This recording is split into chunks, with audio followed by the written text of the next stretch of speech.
I'm Kevin Blevins, and I'd like to welcome you to another episode of the Siemens Startup Podcast Series, previously hosted by Paul Musto, where we speak with entrepreneurs to gain insight on how they turn their innovative dreams into successful companies.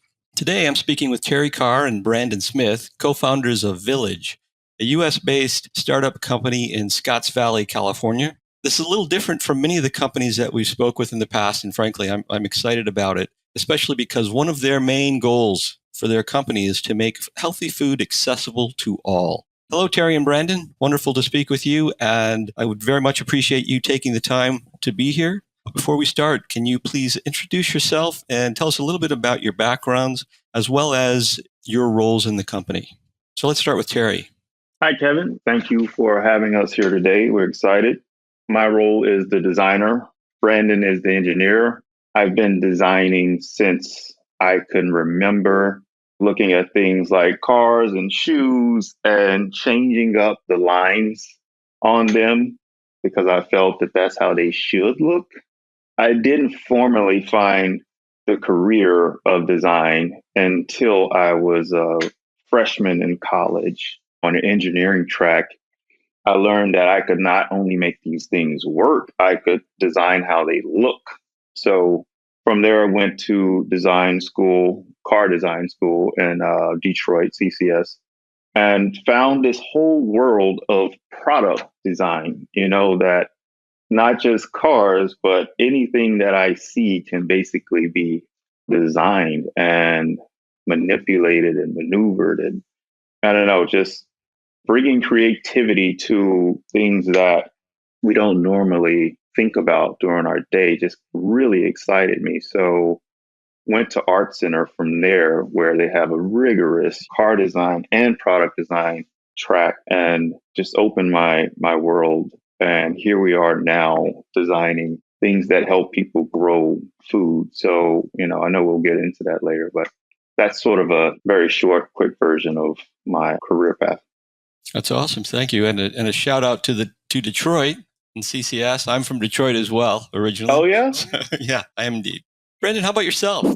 Kind of similar to Terry. Yeah, my passion really showed up when I was young, always working with my hands, taking things apart, putting them back together. Kind of, noticed early on, just priding myself on, oh, wow, I was able to get that back together and it works. And I have no extra screws going into our garage and just pulling wood out and building different things. So it really was amazing for me to realize, wow, you can turn this into a career. So that kind of took me down the path of mechanical engineering.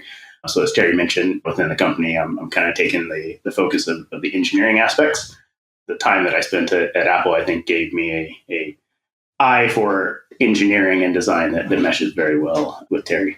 Well, I can relate to both of your stories because I'm a mechanical engineer by trade. So I do understand that and I do get it. And I read a little bit about your credentials, which, by the way, are very impressive. But one of the things I read was you have 26 issued patents between the two of you.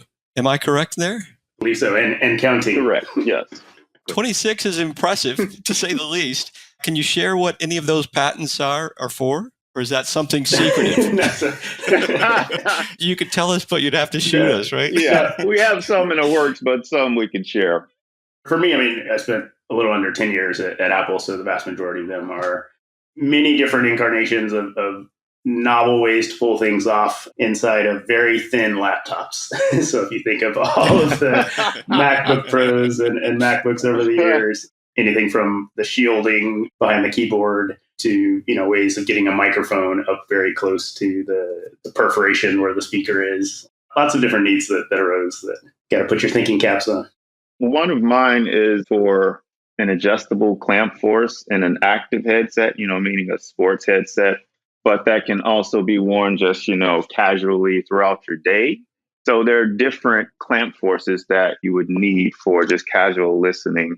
And then when you're working out doing burpees and stuff, you want it to be a bit tighter on your head. So we came up with this adjustable little, pulley that you can pull and tighten it down, and it gives you 2 extra newtons when you're working out. So it's a huge impact and a very small little change in force. Just the fact that you said burpees is making me tired. Having done many of those in my day. As a matter of fact, within the last couple of weeks, as a matter of fact, I'll just add that. I gave a basic introduction of the company, but can you tell us more about Village? Village is community for us. One thing we realize in our personal lives, but also, in our past now as adults and creators, is that you can't do it alone, no matter what it is that you're seeking to do. And so having a connected community that you're in it together is essential. And so that's what we're really trying to cultivate with Village, is a community that's supporting you to live your best healthy life. That's awesome. And the way Village is spelled, can you share how you got to that? It's, by the way, for those who are listening, it's spelled VILIJ. Of course, all of the domains and names are already taken. So you have to be creative. If you don't make up a word, it's kind of like you had to modify an existing word. And that's the route that we went. We love this idea of a village of people who come together and take care of each other and the community. So we wanted to use Village. We really knew that. We looked all over the map for a different spelling of it. We even looked towards, Swahili. Different languages and things. Different languages, everything. But we ended up using the phonetic way of the actual Village, just the way of saying it. And most people get it, they see it and it just clicks. They're like, Village, get it, love it. I will say there are some that look at it and say VLJ. So just for anyone that might see it that way, just keep going with the J, Village. That's funny. I'm going to admit that I struggled with it a little bit at first because I did a search on Village Life and found a publication related to communities in California. And I said, that just can't be right. That just cannot be right. And so anyways, you thanks for that clarification and thanks for that help. Can one of you share a little bit more about the product that you're developing? Our first product is called Mana, and it's a aeroponic system to allow you to grow food in your home. And so a lot of people might not be familiar with hydroponics, aeroponics, what all that means. It's something that's really taking off now to allow you to grow food much more efficiently than it typically has been grown, I would say conventionally outdoors. You can grow food with about 90% less water. And depending upon the configuration of the system, probably 80 to 90% less area required as well.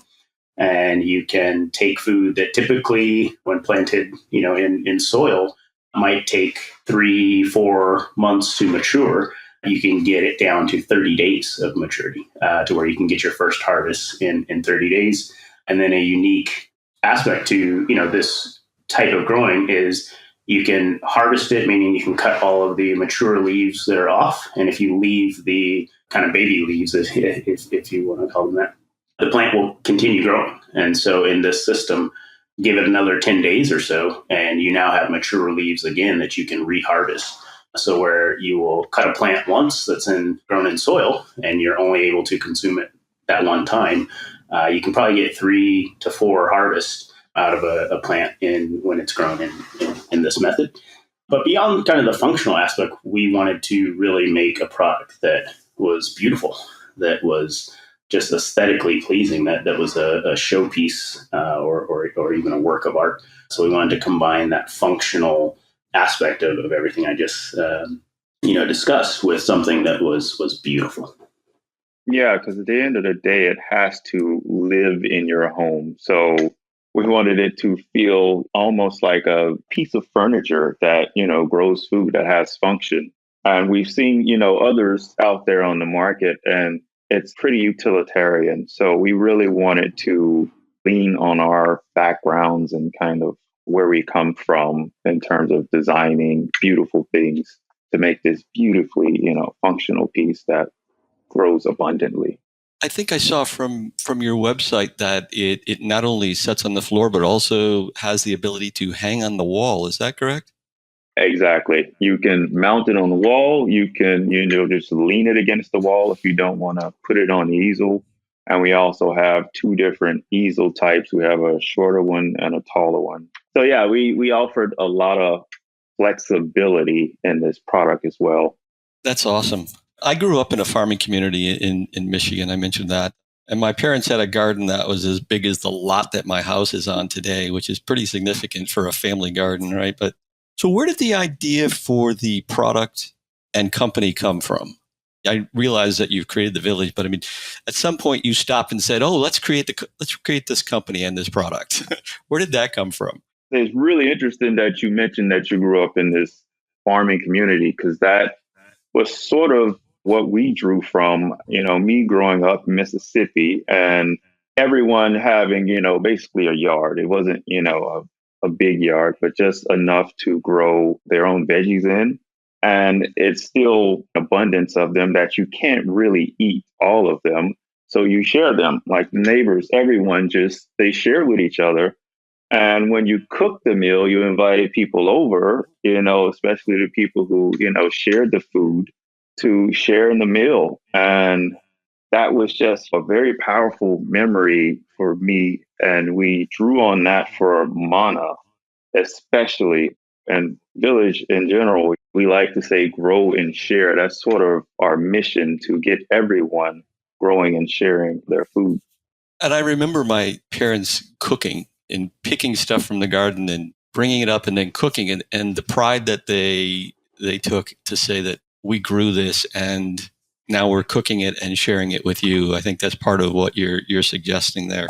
That's really lost on us today. We no longer have that connection to our food, and in most instances aren't even aware where our food comes from, the journey that it takes and the different processing steps that it goes through. So by growing your food in your home and being able to share it with people creates that connection that doesn't exist today. It's an amazing thing. And you mentioned the name Mana. Where does the name for the product come from? Yeah, that's an interesting one as well. We actually had another name that we really loved, but I was meditating one day. This name Mana, it just came to me like during this meditation.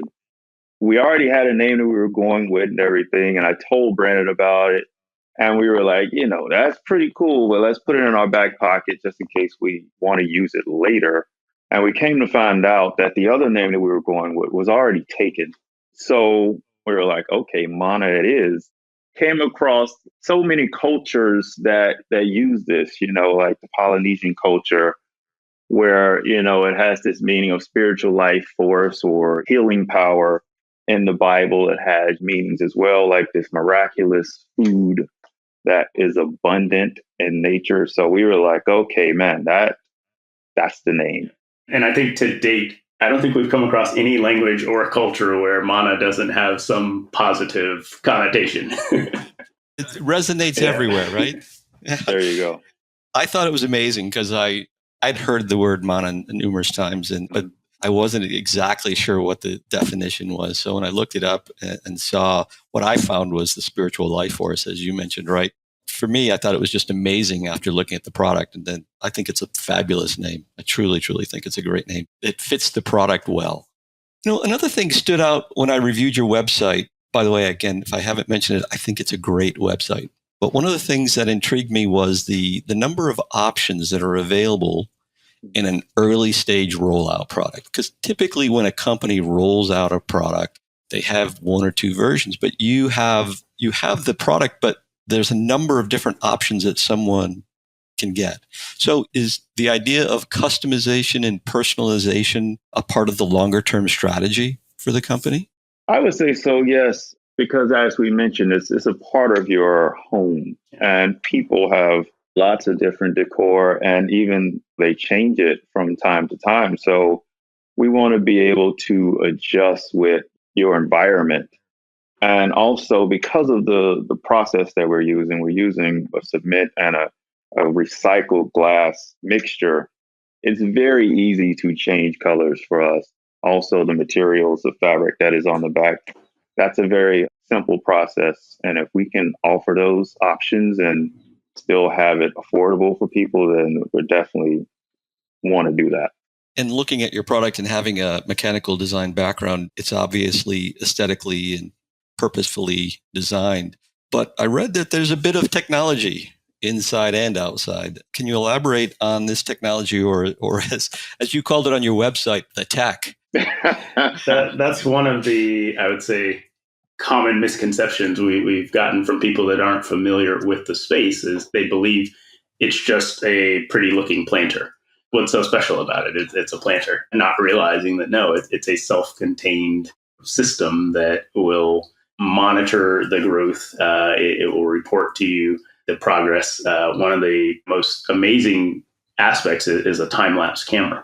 And that's something that in the grows that we've done in our prototypes is capturing the growth, because it's such accelerated growth using the aeroponic process. And we actually didn't touch on that. In aeroponics, most people aren't too familiar with hydroponics, but I would say aeroponics is an even more specialized subset of that. So you have hydroponics where you're not using soil and you're usually either immersing the plant and the roots in a nutrient-rich bath of water, or you're flowing that nutrient-rich bath of water through the roots. It's directly getting to the roots. That's different from when you grow in the soil, where the roots are there. They're mainly in contact with all the soil, and they're absorbing a small percentage of nutrients through the soil and the water that percolates down through the soil. So with hydroponics and aeroponics, you're directly providing the roots everything they need, and you're also providing abundant light, so the plants can just thrive, and they as a result grow faster. Aeroponics is a little unique in that the roots are dangling in air. You're not constantly immersing them in water or bathing them.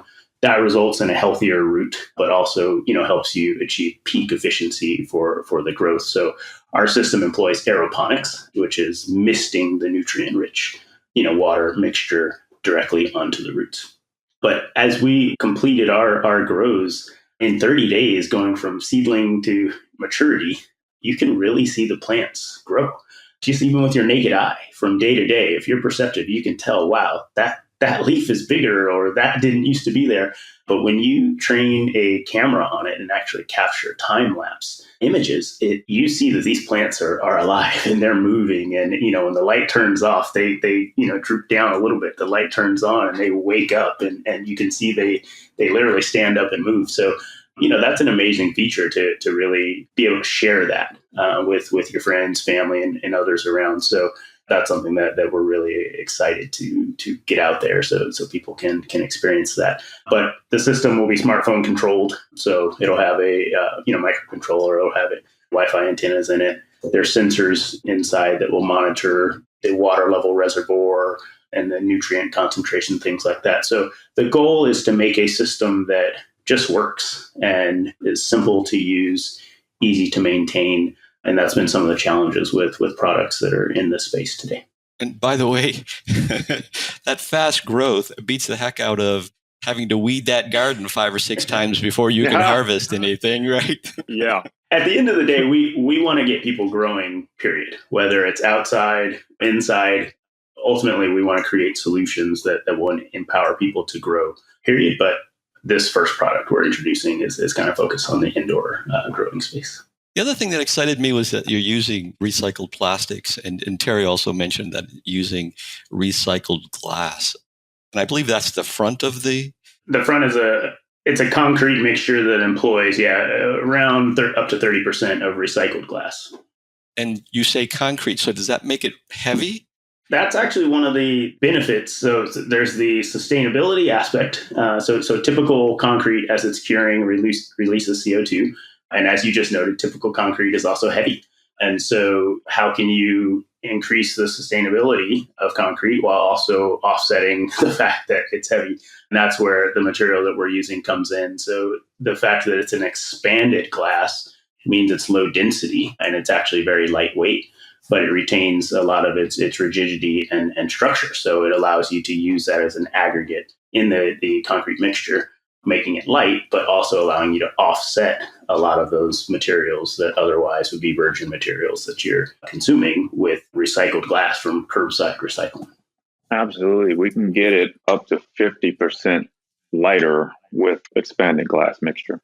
As with everything, it's really a balance. There's a knob you can turn And so, you have the weight, as Terry was mentioning, and getting into the quality and the feel of it, but also just the robustness of it as well. Did you run into any challenges as you were developing the product in the early stages of creating the company, both creating the company as well as the product? I would say every day is a challenge. Every day. Literally. I think one of the most obvious ones right off the bat is just going from a large company. So I spent time at Apple, and Apple has 100, probably way more than that, but 130 plus thousand people globally, where you have experts in every facet of everything, which is amazing, and things just happen. It's almost magical. There's a whole lot of hard work, but I mean, you have people in every facet. So going from that environment to one in which it is you, your co-founder, and we must take on all roles. That was probably the biggest initial shock to the system. But also that you just can't even predict the challenges.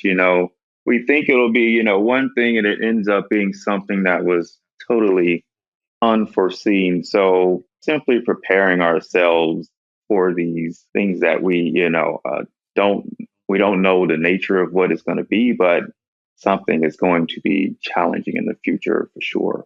One of the things that I personally definitely did not foresee or think would be an issue, working for yourself, it's hard. I think for me, I always thought, wow, that's the holy grail. Like waking up every morning, knowing that what you're doing is of your own volition and desire. But I guess the thing that I overlooked with that is having that outside forcing function that comes when you're working for another company. It requires a different set of muscles almost to maintain that motivation when it must come entirely from within. That's a muscle that needs to be exercised and honed to get it to peak efficiency, because it's very different than sitting there and having a company vision, a company mission, something from the outside that is saying you are going to go in this direction and here's why. And I think an awful lot of us went through a lot of changes when COVID hit, right? And everybody started staying home. But I suspect that those changes that we went through were nothing compared to what you endured going off in creating your own company. Don't overlook the value of a good lawyer. I'll say that in terms of entering into contracts and agreements, things like that.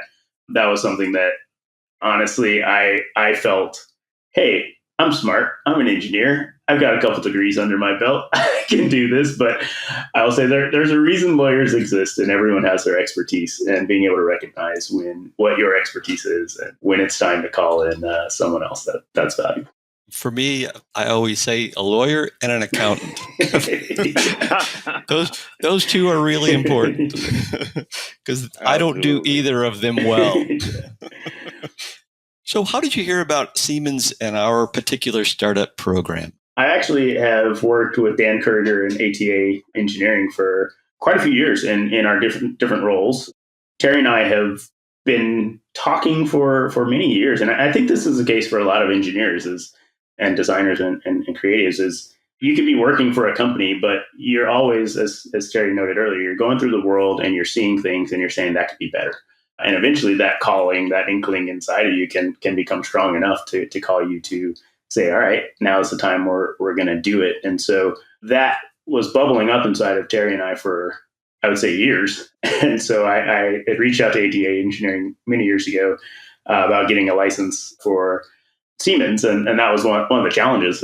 You go from a large company that's, using the software that is not cheap. And there really wasn't a great avenue for bridging that into that startup environment. So once Dan told me, hey, that Siemens was piloting a startup program, I said, sign me up. And I believe Terry and I were the first that you guys signed up. You're definitely one of the first. We're appreciative of you joining that effort. And how has your experience been so far using the Siemens products? Because Brandon, you had experience previously. Terry, did you have experience with the tools as well? Not at all. Brandon mostly uses the Siemens products. I would send him, a design, and he would be able to analyze the strength, the stresses, and all that. I think he can speak best to technology behind that. Yeah, I think for me, it was really critical to maintain, I would say, continuity with what I had built up over, I guess at that point, it had been close to 13 years of use with Siemens products and NX in particular. So, that was essential for us. If you're starting your own business, you need to be operating at peak efficiency. And so really having to learn a whole new tool, especially for, mechanical engineer or someone that is going to be doing CAD is almost a non-starter. And so the ability to maintain the use of NX and then also add to that the ability to do FEA with the Nastran, plug in it as well, that was critical for us. That's great. So looking forward, what challenges do you anticipate from a technical and business perspective, if any? Primary one from a technical standpoint is really just achieving the optimal balance between aesthetics and function. And I think that's the case in a lot of products, especially, at Apple, it was always that as well.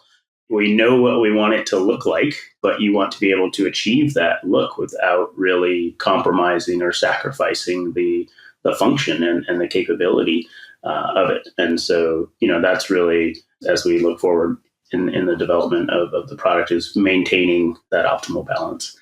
From a business standpoint, just looking at everything that's happened in the world with supply chains and shipping, and that's really a challenge for a small company to say, hey, a shipping container from China used to cost $2,000-$3,000, and now it's upwards of between $20,000 and $30,000, and it used to take a couple of weeks, and now it's taking 6+ months. So as we look forward to the future and really scaling this and producing the product in mass, those are definitely considerations that we're aware of and trying to figure out what's the best path for our supply chain. And then also funding. I think that's every startup's challenge there.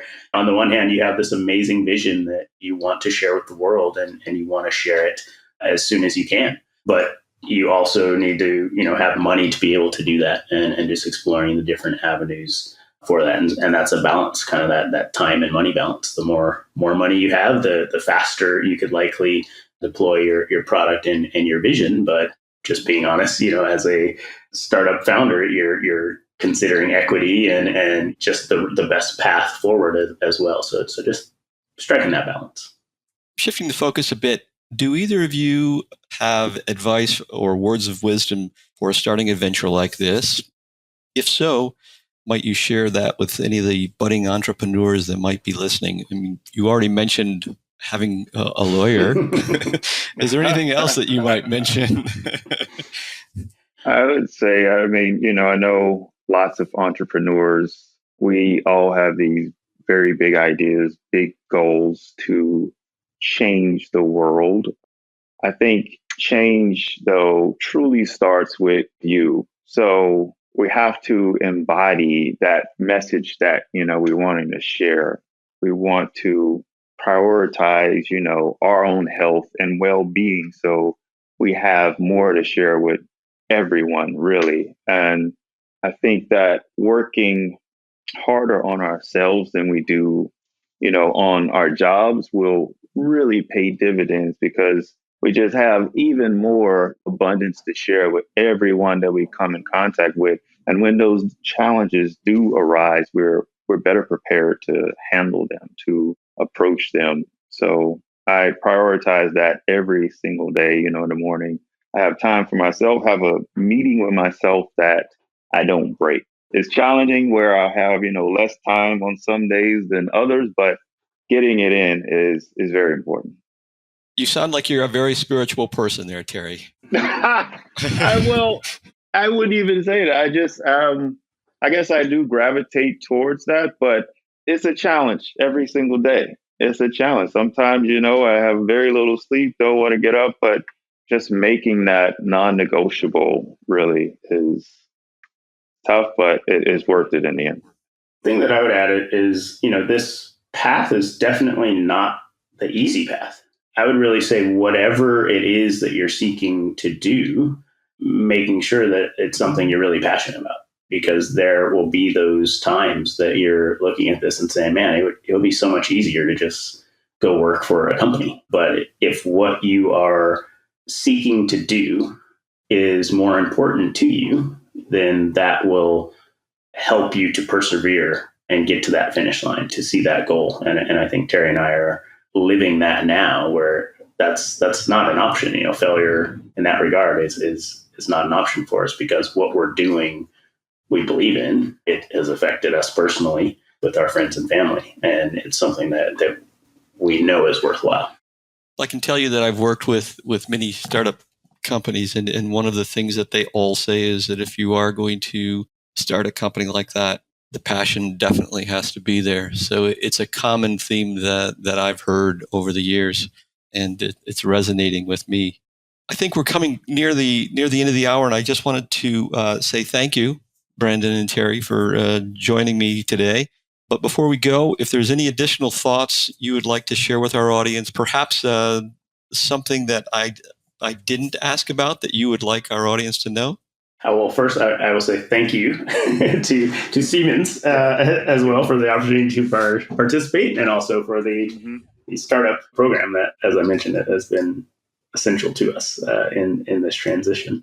Oh, I would just say, to any potential entrepreneurs, to just take the first step. You don't have to see, the whole path or the whole staircase laid out. Just trust that you will have the resources to continue on that journey. So just take the first step. I will add to that. Even if you don't know how to do something in the moment, don't give up on it. Because I think Terry and I have experienced that just in the last few years that we've been focused full time on this. Is, we began in one state, not sure how we would pull off our entire vision, headed down one path. And then from those learnings that we gained along the way, it helped to illuminate and kind of come full circle, really, to bring the full vision. And so, it just really building on what Terry said, I think for a lot of engineers, myself included, there's a risk of getting to a point where if you can't see to the finish line, or you can't put all the pieces in play and understand everything, that can become a barrier. And I will say, just don't let that be a barrier, because we're all growing, we're learning, we're evolving as we go. And so what might be the state of affairs today will not be the case in a month, 6 months, a year, who knows? That's great advice. I have another question for you, and that is, are you selling your product yet? So we're going to be launching very soon on Indiegogo with the crowdfunding campaign. So I would just look for updates. You can go to our website. We have a mailing list you can sign up for there. And then as soon as we have that campaign going live, you would get all of that information first. And for our listeners who might want to know more about Mana, the indoor vertical farm, or more about your company Village, can you give the website, please? It is Village, VILIJ.life. So village.life. So it has been a pleasure talking with you, gentlemen. I have great respect for both of you, because you're using your design and engineering talents to make the world a better place. So one, thank you for that. And then thank you for being here and sharing today. With that, we're going to wrap up. I also want to thank everyone for listening to today's podcast. It's been an absolute pleasure speaking with another amazing startup company and hearing about another amazing product. And as a reminder, Siemens does offer special packaging and pricing for small and medium-sized companies, as well as startup companies in nearly all of the areas of our software portfolio. And if you'd like to know more about that, please visit the Siemens website at siemens.com/software for startups, all one word, .com. And again, thanks for listening to the Siemens Startup Podcast. Please feel free to provide comments on this episode by leaving a review on your favorite podcast site, or feel free to email me at kevin.blevins@siemens.com. This is your host, Kevin Blevins. And remember, innovation has no boundaries.